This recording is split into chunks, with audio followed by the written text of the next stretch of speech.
I think the biggest myth in our profession is, from an outsider perspective, it's very confusing as far as who does what. And what I mean by that is there are a lot of people that call themselves financial advisors or financial planners.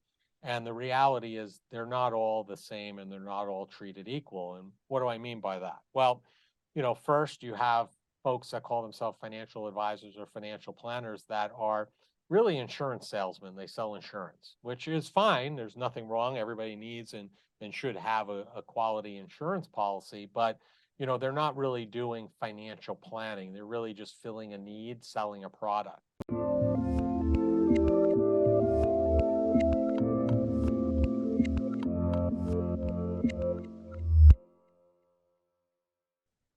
Hey everyone, this is Devin Miller here with another episode of The Inventive Expert. I'm your host, Devin Miller, the serial entrepreneur that's grown several startups into 7- and 8-figure businesses, as well as a founder and CEO of Miller IP Law, where he helps startups and small businesses with their patents and trademarks.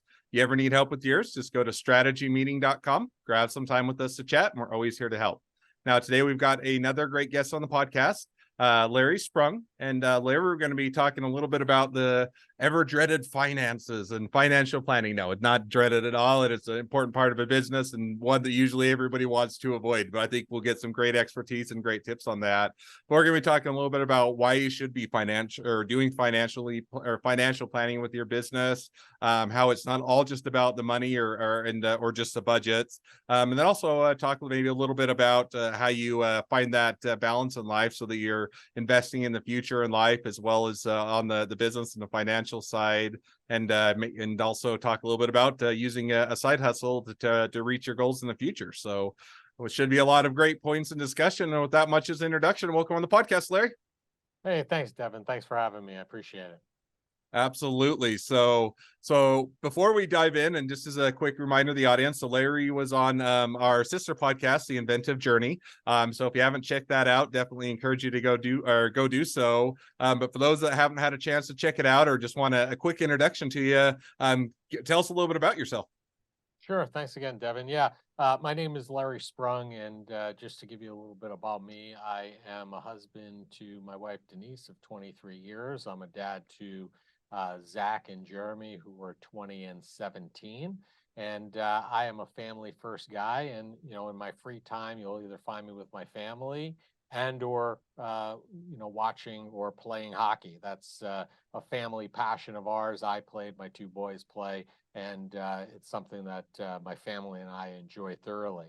And I happen to be, as you mentioned, in the wealth management profession. So we work with individuals and business owners to help them find their freedom, whatever that means to them. No, sounds like a great place to be, and certainly a fun business to be in. So now, one thing maybe just to dive into some of the topics at hand, because I think when people think generally of financial planning, and maybe you can tell me if it's right or wrong. I have my ideas to whether it's right or wrong. But they tend to think of, hey, it's basically I need to set a budget and then stick to it, and then I'll put so much money aside, and that'll be the end of it. And so maybe I'll have a meeting a time once a month where I go through the budget, see how we're doing it, whether it's on the business or on the personal side. And if I'm if I'm more sophisticated, maybe I'll have some investments that I put it in, like a mutual fund or something of that. And this kind of seems like the general way. And so when you're talking about financial planning, is that what it is, and is that what people should be thinking about it, or help us understand kind of what it is, or how people should approach it? Sure. Listen, that what you described is certainly one or maybe even a couple of components of what goes into financial planning, but it's really a, much more complicated and intricate, proposition than just that. What I would say is the easiest way to kind of learn what it means from a holistic standpoint. I kind of go through that, or I do go through that in my book, Financial Planning Made Personal, which it is very personal, financial planning. Whether you're doing it on the business side or you're doing it on the individual side, even if you're in a similar business to other business owners, you can have very different goals and objectives for your practice or for your business. So, how you're going to plan for that is extremely personal. So one component of that is budgeting, as you mentioned. One component of that is the investment component. Another component of that is, having goals and actually having a, you know, realistic plan in place to reach those goals. Another part of that is preparing yourself both socially and mentally for what your future is going to look like and having a why. So there are a number of different factors that go into the planning. I think all those things you listed are certainly components of it, but I think there's much more to it and a lot more to it to, really truly call it financial planning. No, I think that makes sense. So now, one question I'll kind of or jump onto, and you kind of mentioned in a bit, is, you know, maybe a curiosity question for me, which is, it seems like, I would, or there'd be people that'd be hesitant to do a financial plan because you don't want to know what you don't want to know, right? So in other words, hey, I want to retire when I'm 65, and then you look at it and there's no way I'm going to retire, at least not how I want to retire when I'm 65, and ignorance is bliss, and I'll just kind of keep pushing it off. And so how do you kind of address or not making people so down on the, their fight or their future of, hey, you don't have the budget, you're not able to do that, you're not able to set yourself up, but also kind of get that realistic expectation as to what you should be looking to at doing. Yeah, so I think that brings up a great point, and it is sometimes overwhelming, the whole process of going through planning and putting a plan together, right? So Mm, the first thing that I would say is the earlier you start doing that, the better, because the earlier you start looking at that, the earlier you start putting a plan in place, even if there is a large gap from where you are to where you want to be, you mm, have more time and the availability to pull more levers over that period of time in order to get you back on track or closer to those goals, right? If you're starting to look at the planning process 1 year, 5 years away, 7 years away from retirement or from what your vision of retirement is, there's a lot less time that you have to make those adjustments and a lot less levers to pull in order to get there. So the key is to start early and be able to do that. I'll share with you a quick story that I had this story in my book, Financial Planning Made Personal. And this is a true story. I literally got a call on a Tuesday from a gentleman who was telling me he was thinking about retiring and he wanted to come in and make sure that he was in a good position to retire and he was financially secure enough. And he mm, asked me if he could come in like Thursday or Friday of that week. And I said, unfortunately, I'm booked up. My first available is Tuesday the following week. I'd be happy to see you at whatever time. And he said, no, you got to understand, I got to come in much sooner than that. I'm retiring on Friday. I said, retiring on Friday. I said, well, you know what? You're putting me in an awkward position because I'm in a lose-lose, right? If I mm, tell you, first of all, it's malpractice for me to even tell you over the phone whether you're on path or not on path without having all the information. I go, mm, secondly, if you come in on Friday and we review your situation and, with the information provided, if I tell you that you're in a good position, but you left out information because we're doing it in a rush, that's problematic. And, this is something you should have done 10 years ago. And I basically told the gentleman, I appreciate your interest in working with us, but I just don't think this is a good fit. So the mm. earlier you start, the better is the point, and you have more options at your disposal. No, I think that certainly makes sense. And that's in the legal sense, it's kind of like, hey, I should have got a trademark, but now I've got a cease and desist letter from somebody else. And now what do I do? Well, you should have gone back and done it right the first time. But it's one where you have to deal with the different circumstances. But let's say you do take someone that's earlier on, they're hitting their mid 30s and they're saying, okay, I should probably get more serious. I'm getting farther into my career and I want to set myself up, or I want to start looking towards a future. Kind of what are those initial first steps when you're looking at kind of getting into the financial planning, or people trying to approach it and kind of figuring out money and investing and setting themselves up to enjoy life, throughout the time, so they're not working 100 hours for the next 30 years, and kind of how do you balance that, or any thoughts on that? Yeah, so I mean, we talk about a couple of things here. Number one is, really is like the first chapter of the book is find your why. Find out, why you want to do what you want to do, or why you're looking to save these monies. Because once you have that why behind you, it makes it easier for you to understand why you're actually sacrificing perhaps today for something in the future, right? And it also puts you in a position where you're actually thinking about what the result may be, which hopefully will be we talk about what did you do? This is the subtitle. What did you do today that brought you joy? And thinking Mm. about the joyful event that's attached to that, whether that be retirement or, saving for a college education and thinking about your child walking across the stage and receiving their diploma. Once you have that why, it makes it easier for you to understand why you are doing what you're doing. But it's important to start that planning, start that why, pay yourself first, which is another key component.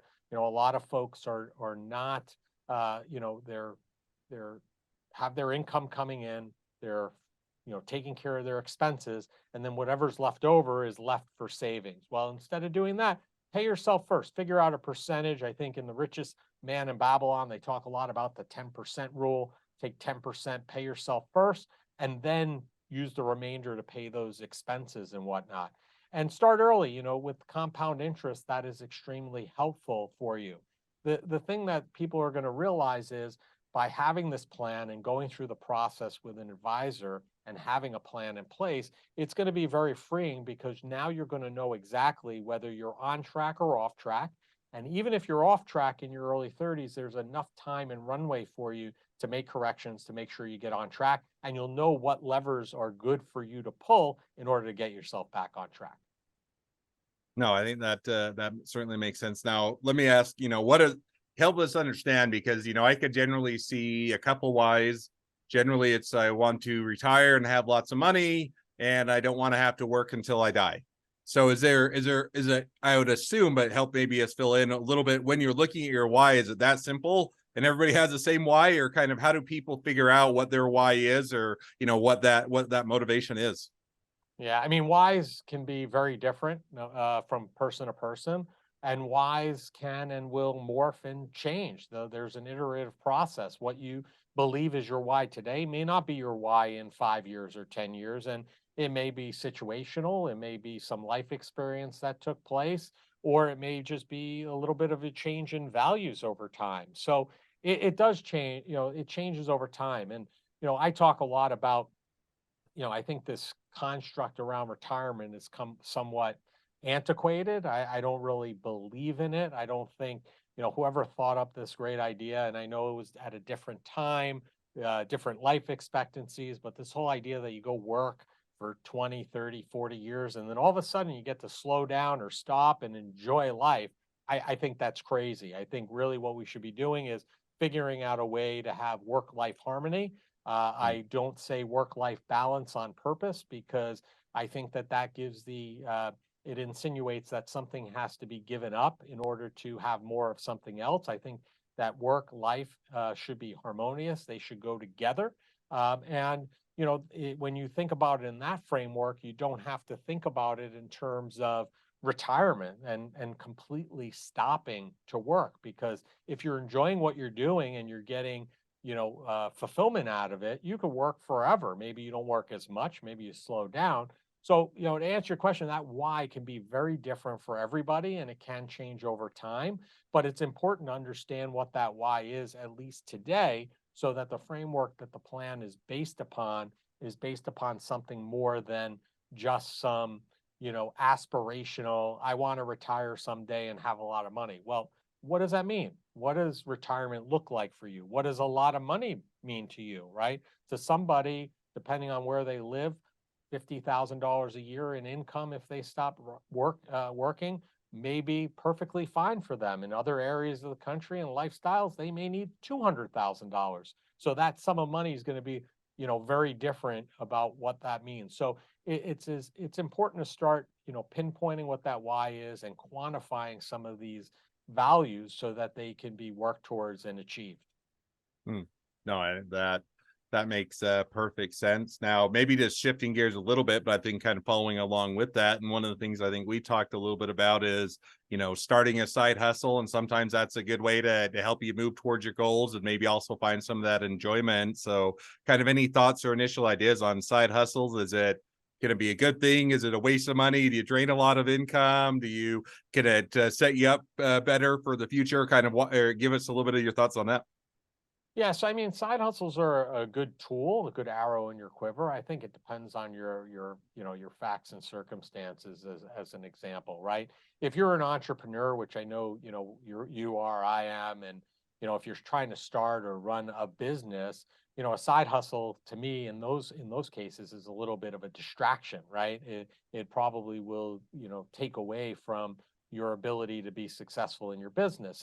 If you're in a situation where you're an employee, and you have a certain set income and, you're looking to create a side hustle while you're either working, or if you're looking to create a side hustle that you can continue in retirement, it's great. You can find something that you love, do it in that spare time and maybe add extra income. But the important thing is to make sure that it's not a distraction to what you're currently doing, because you don't want to use the side hustle as a tool that's going to distract you from what you're doing. But if you can pull that off successfully, it will allow you to create another income stream that again you can utilize maybe when you slow down your main career or in retirement, give you some, meaningful and fulfilling work. And in the meantime, give you some extra capital that you might be able to put towards retirement, kids' education, or some of those goals that you might be a little bit behind on, putting monies away for.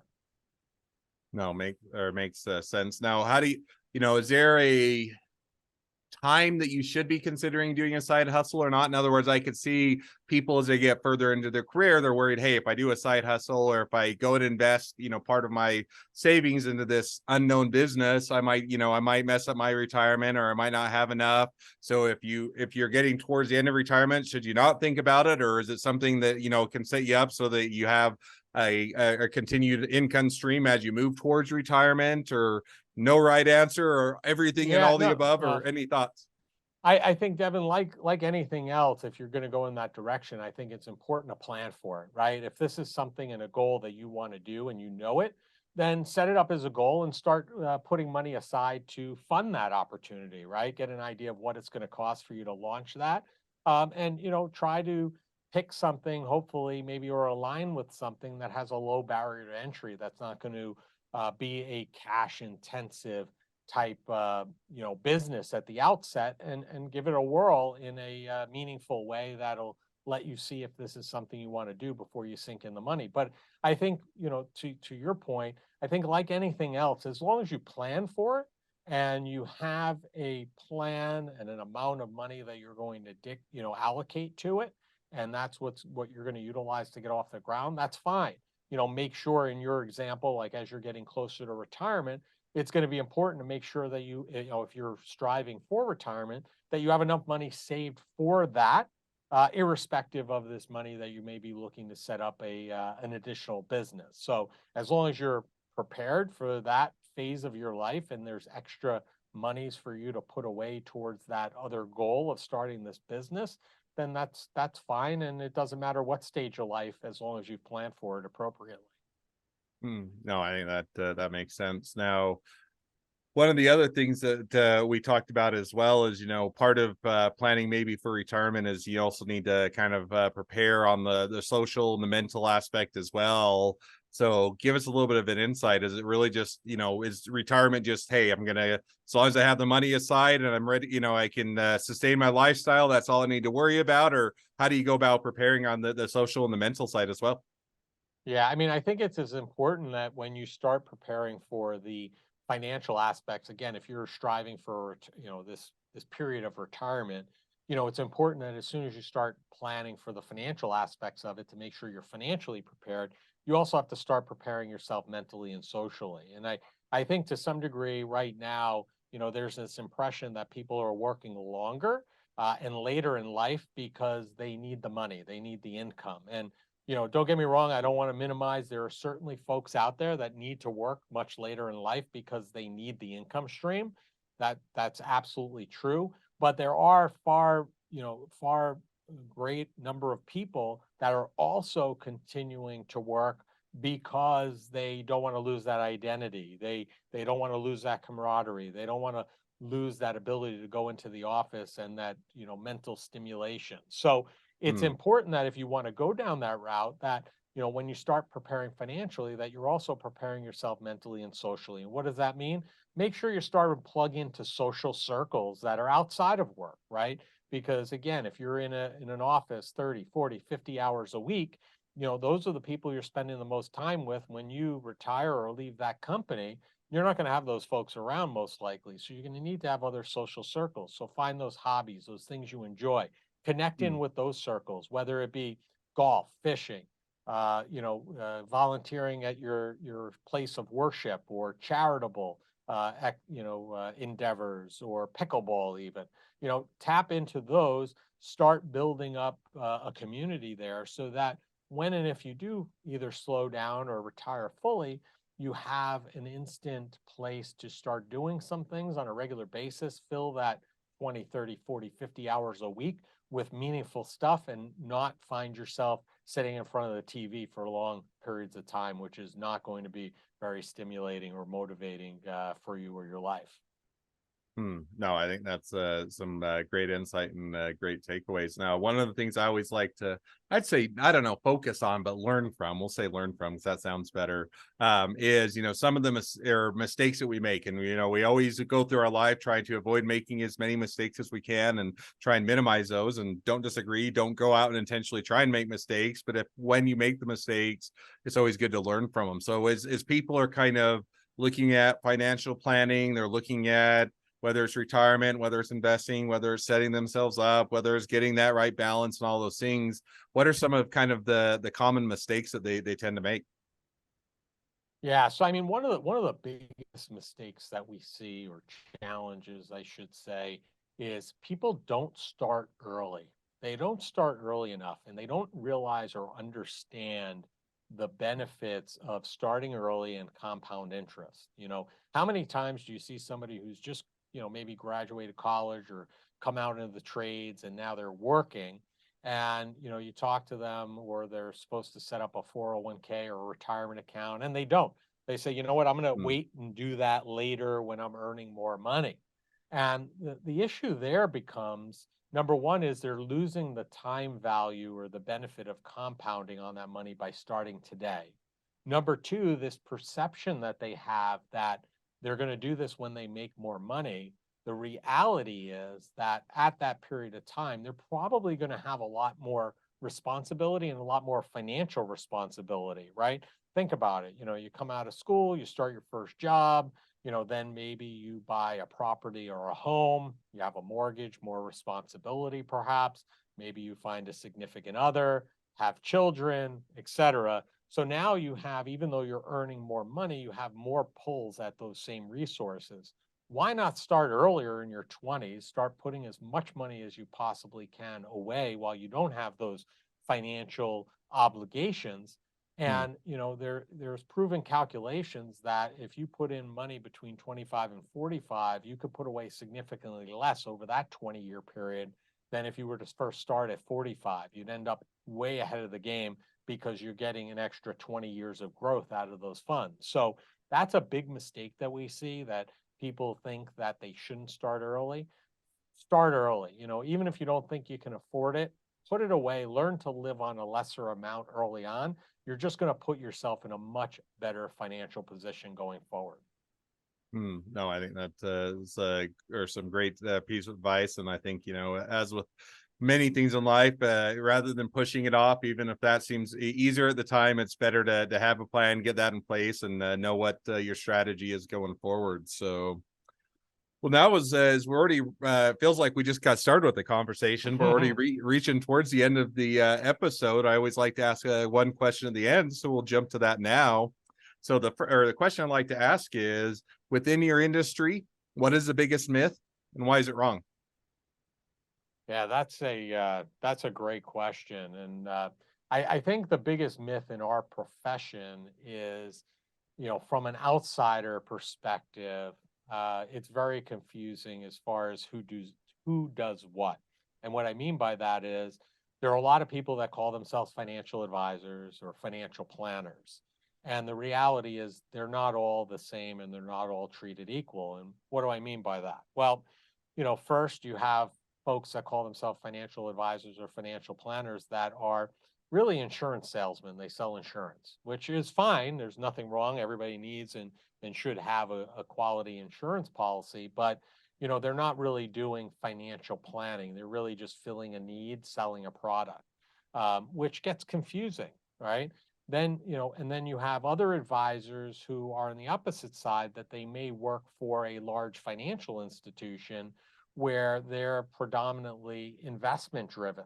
And, that's really what they're interested in, handling the investments. They're not necessarily doing planning. They're not looking at your insurance, and that gets confusing. And then there are other advisors that work in the profession like us, where we're independent, we're holistic. We actually put together a financial plan. We help you manage the assets. We'll bring in insurance when needed. We'll coordinate with your CPA, estate planning attorney, insurance professional, whoever. And that is a big myth. We are not, the three of us, we're not all created equal. We're not all true financial planners. Some of us are salespeople and some of us are planners. And there's no right or wrong. I think it's just confusing and a little bit of a myth for the public, and a little bit difficult for them to navigate that. So that's something that we try to debunk and have conversations about every day. No, I think that's a great myth to dispel, but and a great some great pieces of advice. So, well, now as we wrap towards the end of the episode, if people want to reach out to you, they want to be a customer, they want to be a client, they want to be an employee, they want to be an investor, they want to be your next best friend, any or all of the above, what's the best way to reach out to you, contact you, find out more? Yeah, I mean, the easiest way is to head to our website, Mitlin, MITLIN, financial.com. Right from there, there's a contact us form. You can fill that out. It goes right into our email box, and somebody will reach out and see how we can assist you. And, me personally, I can be found basically across most social media platforms under Larry or Lawrence Sprung, and I'd be happy to connect and help in any way that I can.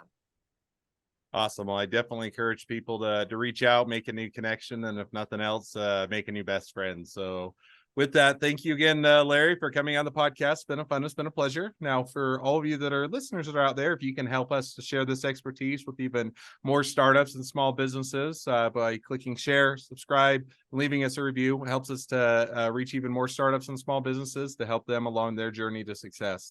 And on that note, if along your journey you ever need help with patents or trademarks or anything else, just go to strategymeeting.com, grab some time with us to chat. We're always here to help. Thank you again, Larry, for coming on the podcast, and wish the next leg of your journey even better than the last.